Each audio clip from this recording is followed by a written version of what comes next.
It's a gorgeous day here at Fort Worden to be out sketching, and I've got with me my art toolkit filled with my favorite supplies, sit pad to help stay comfortable, my favorite monocular for spying on things far away, and finally some essentials of extra snacks and a hot drink. This is my A5 art toolkit, and I love this size for going out on like a dedicated sketch adventure because it really just carries so many different tools. And I have my carbon desk pen, which I really love, and it's filled with a waterproof ink.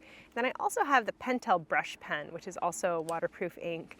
And today I think I'll be using a little water brush. And then finally, we just put together this really fun demi palette, which we included in this Getting to Know Your Demi Palette video, and I thought today I would play with it. It's just so cute. And over on the right side of my kit here, I have some rosemary brushes to play with, a little refill syringe, pencil, and finally a little extra tissue. I forgot my blue shop towels I enjoy for wiping my brush. For a sketchbook today, I think I'll be working in a Hahnemuhle large zigzag. I love how these expand, and you can really do a small spread or a larger spread.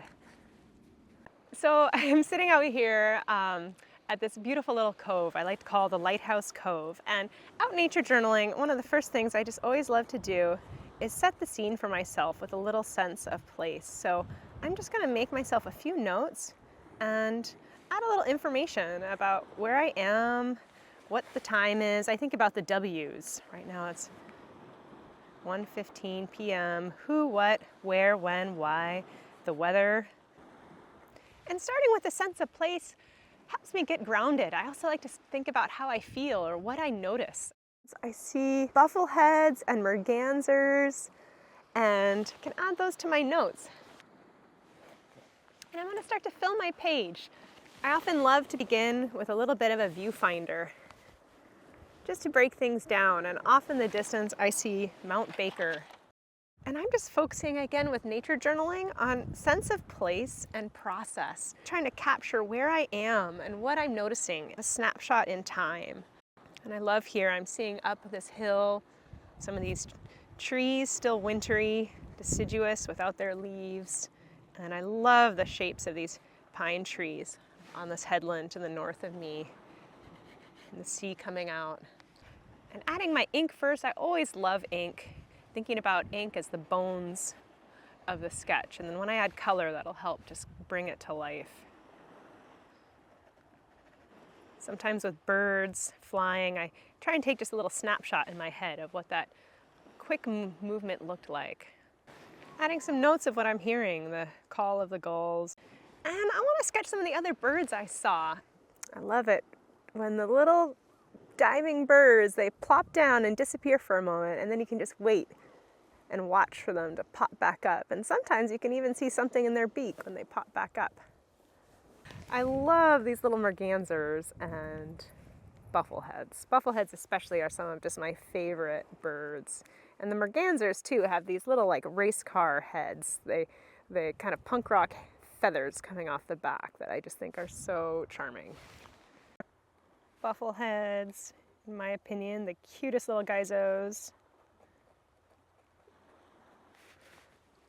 If you're not going to have fun in your sketchbook, where are you going to have fun?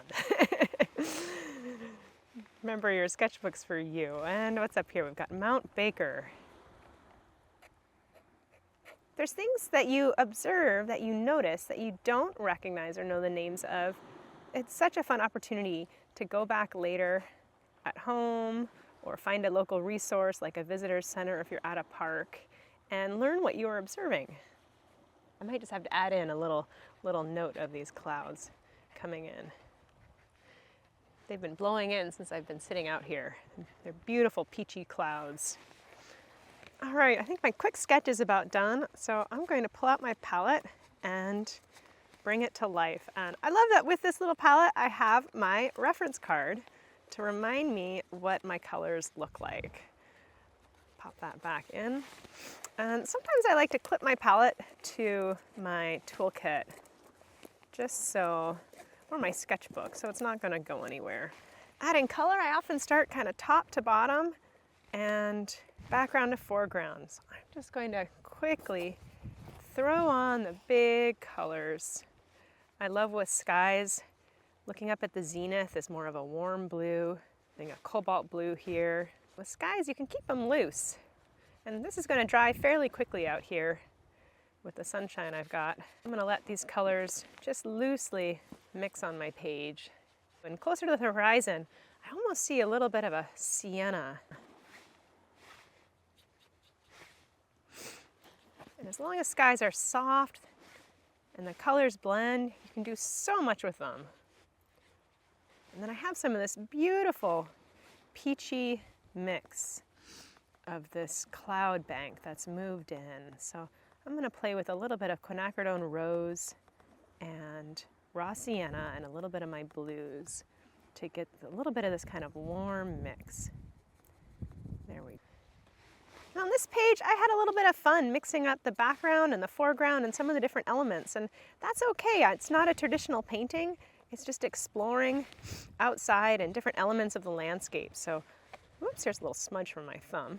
Just give that a little wipe, let it disappear. Coming down to a little more grayish blue by the horizon. Color of the sea is sort of a rosy deep blue. Letting some of these colors just mix on my paper.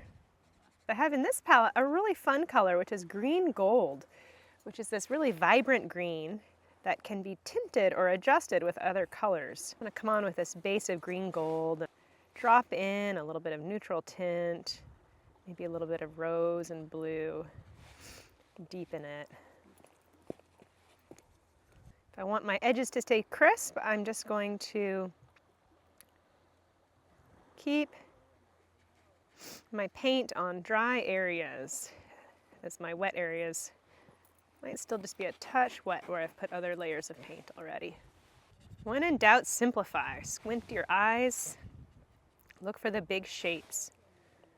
Remember, we're not trying to capture every detail, but getting a little snapshot of a moment in time, details big and small that you notice. I just love that question. What are you noticing? And if you get a chance to go out with your friends, you'll find each and every one of you might notice something different and interpret the world in a little bit of a different way. And that's one of just the joys of nature journaling together. I'm going to add in a few final darks. It's something I remind myself with every sketch is, have I made my darks dark? Adding in some final darks can help the light areas pop. If you've taken any workshops with me before, you've definitely heard me say that. All right, now my cute little mergansers. Let's add a little paint to them. And this beautiful ochreish red.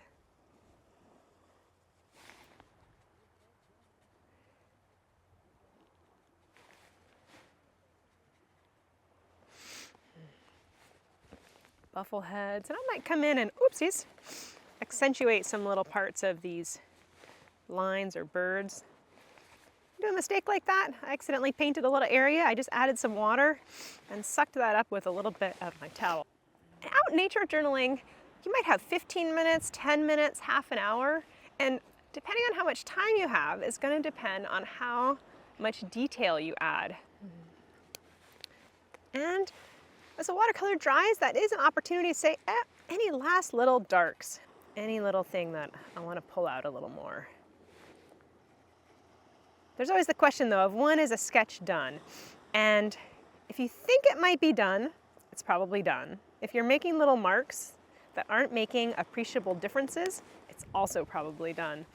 So by those standards, I think my sketch is ready to call done. It was such a fun little session of nature journaling, and throughout my time here at Fort Worden, the weather has changed, so much shifts, and here I've got on my sketchbook this portrait of a moment here on the beach. My next outing, I'm really excited to spend some time finding treasures and zooming in on small little elements. I love with nature journaling that we can take in the big picture, the small picture, and everything in between. I'd love to hear about your experiences nature journaling and exploring with your Art Toolkit supplies.